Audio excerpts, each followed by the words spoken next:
प्यारी छठी माई एक से नूरक बिना अभागिन हम तो होई गई ना पूजा पाठ रौरी कतही करीना अभागिन हम तो होई गई ना।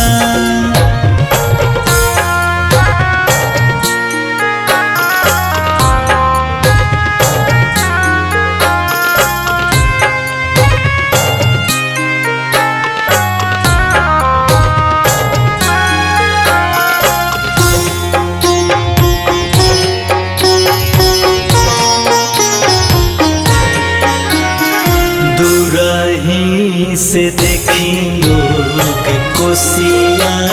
भरावे दौरा सजावे लहो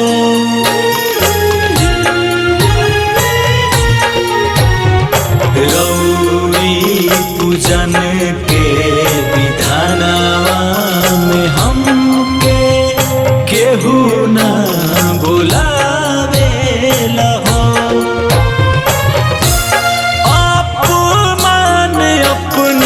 लोग से सहीना अभागिन हम तो होई गई ना पूजा पाठ रौरी कतही करीना अभागिन हम तो होई गई ना।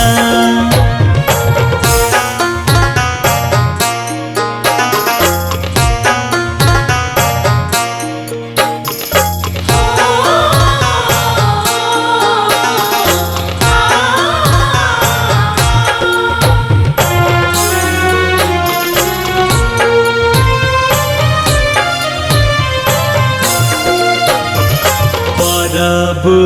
न करब नहीं देहब अरघिया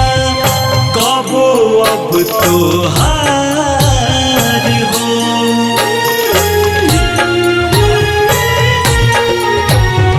क्षमा करिहा हे छठी मैया तू हमके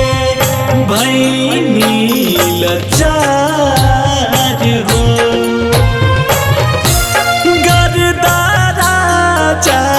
के ताना सहीना अभागिन हम तो होई गई ना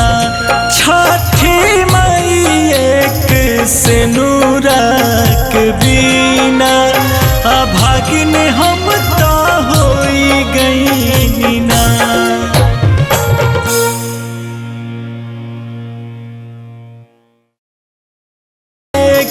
से नूरक बिना